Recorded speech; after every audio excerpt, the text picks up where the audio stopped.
Ďalej by som chcel privítať Aleša Langera. Viete nám povedať, aká je vaša úloha v firme Continental? Ano, dobrý den, tak jsem vedoucí technického zákaznického servisu, to znamená, zajímáme se o naše produkty, snažíme se řešit reklamace, současně řešíme školení, to znamená, školíme naše zákazníky, jaké pneumatiky použít a pro co, a současně řešíme i monitoring těch produktů, to znamená, když přijde jakákoliv nová pneumatika na trh České Slovenské republiky, tak si ji snažíme vyzkoušet, otestovat v reálném provozu, tak, abychom mohli potom při tom školení poradit vlastně dealerům, co je vhodné, jo, jaké tam můžou být silné stránky, slabé stránky, tak, abychom tu pneumatiku opravdu znali. Aké prémiové pneumatiky vyrába Continental, keď ich rozdielujeme na zimné, letné a celoročné, čo všetko tam do toho patrí? Tak Continental je naše prémiová značka, tudíž má vícero produktů než třeba další značky a mají i různé zaměření. Takže u těch letních pneumatik my máme dneska asi 4 řady. Od té řady EcoContact, dneska 7, to jsou pneumatiky s nejnižším valivým odporem, to znamená nejlepší vztah k životnímu prostředí a ty jsou dneska nejvíce používané hlavně pro první výbavu, to znamená výrobci nových vozidel a je to dané hlavně tím, že potřebují mít co nejnižší emise CO2, jsou regulováni z pohledu Evropské unie a pokud by překračovali emise, tak platí pokuty, takže ten tlak je jasný na nás jako na výrobce, co nejnižší valivé odpory. Potom máme řadu UltraContact, která taktéž je hodně dobrá ve valivých odporech, ale je proti těm ekokontaktům zaměřená na životnost a odolnost. Takže asi velmi dobrá pro zákazníky pro náhradní potřebu, kteří chtějí mít jak nízkou spotřebu, tak i tu odolnost, když jedou někde na horších silnicích, tak aby ta pneumatika více vydržela, případně když jezdí ve městě, sem tam přejedou nějaký obrubník a tak dále, tak aby nedošlo k poškození a chtějí mít dlouhou životnost, což zrovna u nás Čechy, Slovensko je opravdu celkem významná vlastnost pneumatik. Pak máme řadu Premium Contact, což je řada zaměřená na vynikající vlastnosti a současně komfort těchto pneumatik a tato pneumatika je určená pro tu kompaktní třídu vozidel, střední třídu vozidel. No a pak máme pneumatiky Sport Contact a Sport Contact 7 jsou pláště určené pro zejména sportovně založené řidiče, vozidla, které mají upravené podvozky, upravené motory, tak, aby podávali ten maximální výkon a právě tato pneumatika nám pomůže přenést ten maximální výkon na vozovku, pomůže nám to přenést i řekněme v hodně ostřejší jízdě a pokud někdo třeba si jede sem tam s tím vozidlem i zařadit na okruh, tak to je právě ta pneumatika, která mu dokáže přenést ty vlastnosti i v takové extrémnější jízdě. Samozřejmě, čím ta pneumatika má lepší záběr, lepší přenos vlastností záběrových, brzdných, bočních, tak samozřejmě musí mít lepší grip s vozovkou a ta životnost třeba tam není tak významná jako třeba u těch ultrakontaktů, které jsou zaměřené pro běžného zákazníka, který používá vozidlo spíš tím komfortnějším způsobem. Ktoré zimné pneumatiky a celoročné pneumatiky patria k Continentalu ešte? Značka Continental zase v těch zimních pneumatikách dělá různé dezény. Máme tam základní 3 dezény, ten nejmenší pro menší a kompaktní vozidla je Winter Contact TS 870.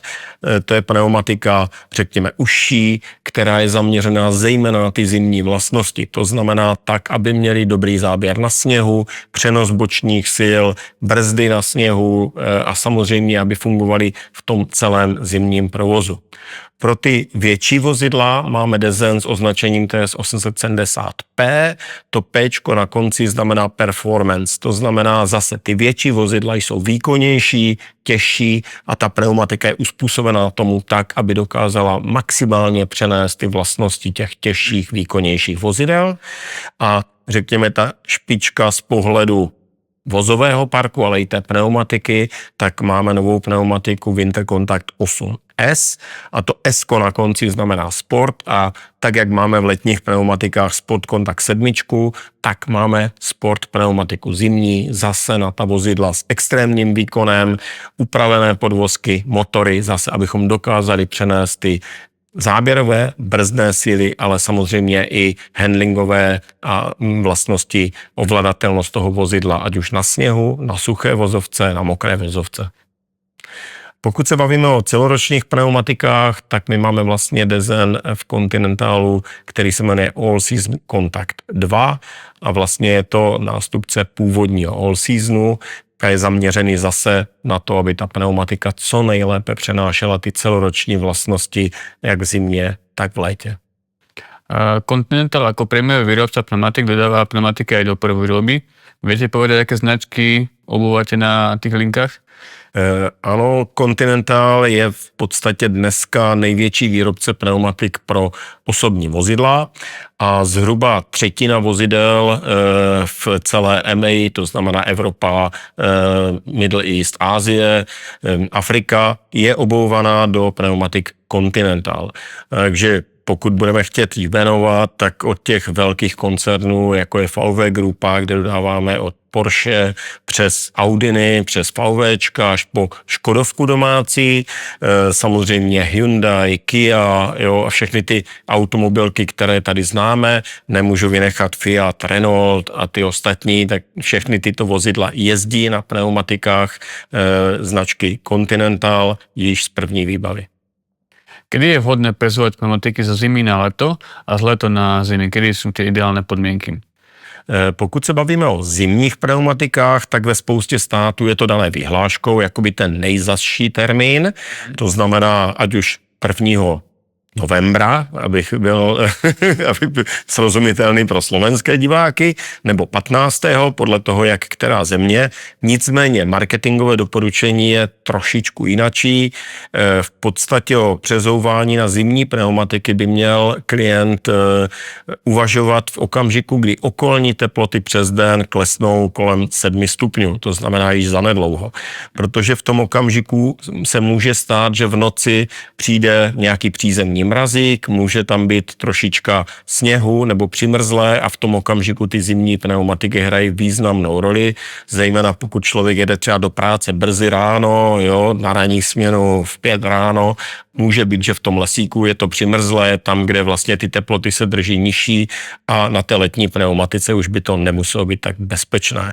Pokud se bavíme o letních pneumatikách, tam zase máme daný termín jakoby nejdříve, kdy můžeme přezouvat, ale zase měl by to člověk brát s tím ohledem, kdy ještě může být nějaký ten přízemní mrazík a víme, že ve spoustě případů se stalo, že člověk přezul na letní a ještě nám zamrzlo nebo napadlo, nedávno to bylo i o Velikonocích, kdy nasněžilo a pak ti lidé zase řeší, jestli znovu přezud na zimní ještě na týden, takže raději o něco díl počkat s tou zimní pneumatikou, až opravdu jsme si jistí, že ta teplota už bude opravdu nad nulou. Mňa by zaujímala tá celoročná pneumatika, či ja si musím dávať v niektorom ročnom období pozor na tú cestu, alebo tým, že mám tú celoročnú pneumatiku, tak som akože v pohode a nemusím riešiť nejaké tie teploty na ceste. Celoroční pneumatika je vyvinutá tak, aby nám poskytovala po celý rok vynikající vlastnosti. Samozřejmě nikdy nebude dosahovat takových vlastností jako zimní pneumatika třeba na sněhu. Nikdy nebude v létě dosahovat těch špičkových prémiových vlastností, vždycky je to takový kompromis. Nicméně dneska už je hodně blízko jak v zimě té zimní pneumatice, tak v létě letní pneumatice a dá se říct, že ta pneumatika nám dokáže optimalizovat ty vlastnosti pro takového běžného řidiče. Pokud je někdo opravdu závislý na vozidle, je to obchodní zástupce, musí lítat v zimě, v létě, ať jsou nejhorší zimní vlastnosti, největší vedra, tak samozřejmě vždycky tam je potřeba mít letní v létě, zimní v zimě. Nicméně pokud má celoroční pneumatiku a jede trochu rozumem, tak je schopen fungovat celý rok. Neznamená to ale, že by se nemusel vůbec pneumatice věnovat. Spousta lidí si myslí, že obuje tu celoroční pneumatiku a má 5 let pokoj. Určitě je potřeba tu pneumatiku sledovat, dohušťovat, jo, protože tlak nám vždycky s tím časem postupně utíká a pokud ta pneumatika bude podhuštěná, tak ty vlastnosti nedokáže přenést. A samozřejmě je dobré se i na tu pneumatiku občas podívat třeba u pneuservisu a řešit třeba, jak permutovat tu pneumatiku, protože dneska, pokud máme dvojkolky, tak i ty vozidla nám trochu nerovnoměrněji sjíždí ty pneumatiky a pokud chceme maximalizovat životnost té pneumatiky, je dobré se aspoň jednou za rok stavit u svého pneudílera, aby se podíval, aby případně vám pneumatiku vyvážil, protože zase postupným opotřebováváním se vám nevývažky pneumatiky můžou zvedat a pak se vám to může jevit jako určité třepání pneumatiky a další věci. To znamená, je dobré zajet v tom pneudílerovi, který vám sundá kola, převáží vám je, případně spermutuje tak, abyste dosáhli maximální životnosti a zároveň špičkových vlastností po celou dobu, nejen v tom prvním roce a pak už by to zase mohlo být negativní. Ako prebiehajú u vás reklamácie vašich pneumatik? Reklamace se snažíme řešit co nejrychleji z pohledu zákazníka.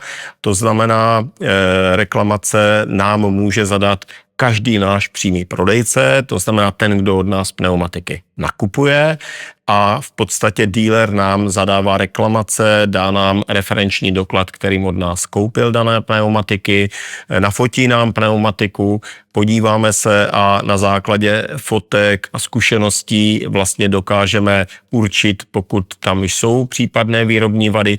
Pokud ta vada není zjevná z fotek, tak si vyžádáme pneumatiku, je to trošičku delší z pohledu toho zákazníka, nicméně přivezeme si pneumatiku k nám, analyzujeme tady, to jsou třeba vady, které jsou dneska celkem typické, což jsou nějaké uniformity, vibrace vozidla, kdy může být vibrace způsobena vozidlem, může být způsobena pneumatikou, rávkem, takže my musíme analyzovat, co je opravdu ta příčina té dané vibrace a změříme si pneumatiku na speciálním zařízení, které je nám schopno vyhodnotit, jestli ta pneumatika má silové hodnoty někde mimo toleranční pásmo a pak se rozhodujeme samozřejmě na základě skutečně změřených dat.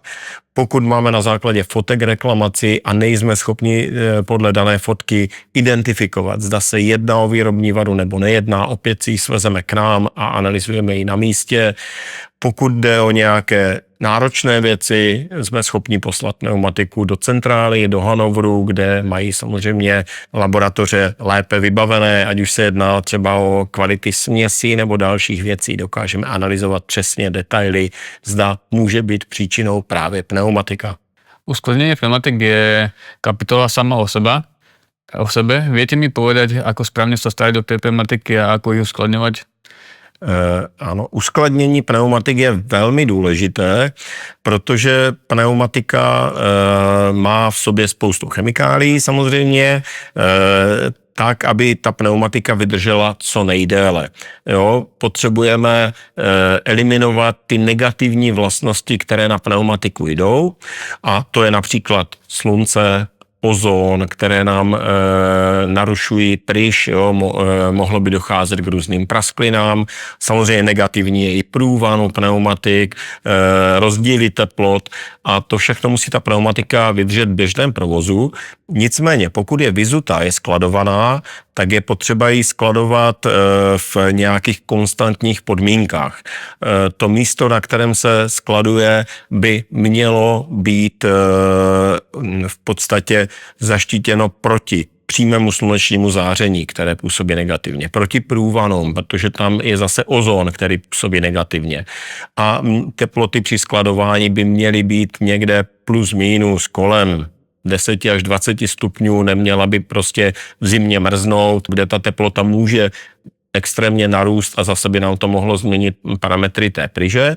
To znamená, pokud je standardní tire hotel u dealerů, to znamená, mají ty skladové prostory takto přizpůsobené, tak ideální je skladovat takto u car dealera, který se vám postará o tu pneumatiku tak, aby byla co nejlepší a zároveň v té mezisezóně, kdy pneumatika je uskladněná, již může pneumatiku připravit pro další letní období, to znamená převážit pneumatiku a připravit ji tak, aby v době montáže již se jenom namontovala na vozidlo a běžně jezdila.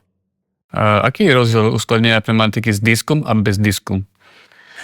Rozdíl je v způsobu skladování samozřejmě, protože pneumatika z disky se může skladovat i v regálech na stojato, nicméně měla by se postupně pootáčet tak, aby nenastaly plošky na pneumatikách, protože pokud by pneumatika dlouhodobě stála na jednom místě, může se deformovat ta nárazníková oblast a potom při zpětném obutí by mohlo docházet k nějakým vibracím a těm věcem, kdy ten nárazník se deformuje dlouhým stáním a tak dále. Takže postupně se může pootáčet.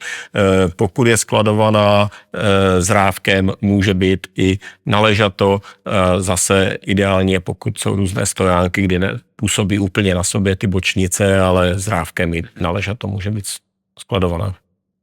A ďalšia otázka je, aká stará pneumatika môže byť namontovaná na auto, keď my ako predajcovia predávame tie pneumatiky, tak nie vždy sa nám podarí tú pneumatiku predať v tom istom roku. Aká stará pneumatika je ešte úplne v pohode a je bezpečná na ceste? Existuje stanovisko ETRMI, což je Sdružení výrobců pneumatik a rávků, a to stanovisko je jednotné pro všechny hlavní výrobce po celém světě, ať už jde o náš koncern, Michelin, Pirelli, Bridgestone, Goodyear. To stanovisko říká, že pneumatika do 5 let stáří, pokud je správně skladovaná, může být prodávána jako nová.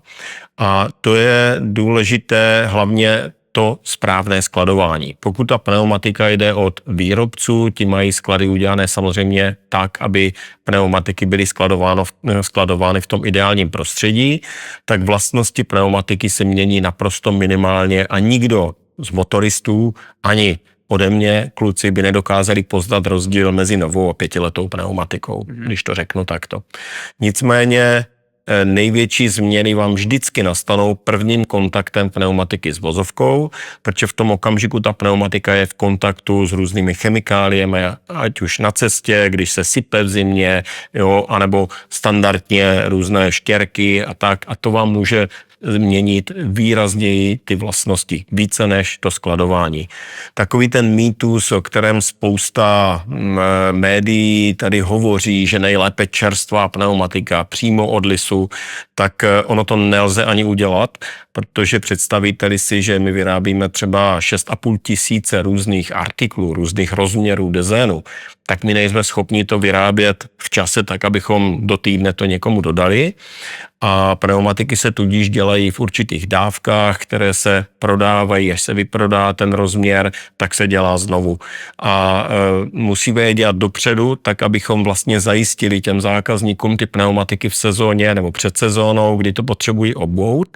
A je to rozdíl od třeba výrobců vozidel, protože když si vezmete výrobce vozidla, vy si objednáte nějaký automobil, zaplatíte mu zálohu a za půl roku až za 2 roky, podle toho, jak jsou k dispozici čipy, vám dodají vozidlo. Kdybychom tak dělali s pneumatikami a měl každý zákazník předem si objednat pneumatiku, zaplatit nám zálohu a čekat, že třeba za půl roku, za rok mu dodáme pneumatiku, asi by se mu to nelíbilo, protože každý chce mít tu pneumatiku v čase, kdy přijede na servis, takže musíme to dávat v těch dávkách a vlastně dělat dopředu to množství tak, abychom to byli schopni dodat. A ešte jedna otázka k tejto tematike. Keď si obuje zákazník tú pneumatiku na auto a majú tam nejakú dlhú dobu, majú tam 10-15 rokov, kedy je ten čas na tú výmenu tej pneumatiky? Lebo si myslím, že tá pneumatika už je potom nejaká tvrdá a už tie jazdné vlastnosti už nie sú také, keď boli na začiatku, kedy ich obula používala na tej ceste. Opět se vrátím ke stanovisku ETRMI a tam je taky jasně dáno, že pokud pneumatika je starší než 10 let od data výroby, to znamená podle dotky, tak by měla být sundána z vozidla i přesto, že má třeba dostatečnou hloubku dezénu. Ten důvod je ten, že opravdu s tím časem nám ty směsi pomaličku stárnou, může být tvrdší a tím pádem ta pneumatika již nepřenese tolik vlastností jako v těch prvních sezónách a tudíž pneumatika starší než 10 let od data výroby by měla být z vozidla sundána. Standardně to neplatí, protože zákazníci, pokud ta pneumatika má třeba 5-6 mm, tak ji tam pořád nechávají. S tím časem ona už se moc neopotřebovává, takže tam vydrží dalších 10 let. Nicméně je potřeba počítat s tím, že ty vlastnosti se nám zhoršují a pak může být ten člověk překvapen. Mm-hmm. Na záver by som mal pre vás otázku. Vy máte aj Conti Garant, tú garanciu tej pneumatiky na Barum a Continental. Viete nám niečo o tom povedať, ako to funguje? Ano, Conti Garant máme na osobní pneumatiky značky Continental. Je to takzvaně nadstandardní záruka, která je řešena marketingem naší společnosti, protože my jako výrobce pneumatik garantujeme, že pneumatika nemá výrobní vady. To znamená, pokud by se objevila výrobní vada pneumatiky, tak zákazník ji reklamuje u nás a my vlastně mu dobropisujeme v případě, že tam najdeme výrobní vadu, tak dobropisujeme tu pneumatiku zpět a může si koupit novou pneumatiku. Conti Garant je speciální nadstandardní záruka, kdy my vlastně dáváme zákazníkovi dobropis i v případě, že si pneumatiku zničí sám a není na ní žádná výrobní vada. Jo, to znamená, pokud najede třeba na obrubník, přerazí si kolo a ta pneumatika je vyřazena z provozu, tak je to taková podpora té značky Continental, my mu vrátíme peníze i s tím, že si ji zničí sám a vlastně pneumatice jako takové nic není. Jo, pokud se bavíme o Barum Garantu, máme to zase pro nákladní pneumatiky značky Barum a tady zase je to na vlastní zničení pneumatiky mimo standardních výrobních vad, které jsou řešeny standardní zárukou výrobce pneumatiky. Mm-hmm. To bolo z mojej strany všetko. Ďakujem pekne za rozhovor a určite naši diváci ocenia tie vaše rady, ktoré ste im ponúkli a aj dali. Takže veľmi príjemne sa rozprávalo, tak pekný deň. Děkuji a děkuji i vám, posluchači, a klidně se obracejte dále na nás, budeme se snažit vám pomoci. Dúfam, že sme vám priniesli veľmi cenné rady našim motoristom a teším sa na ďalšie podcastové video v tomto segmente.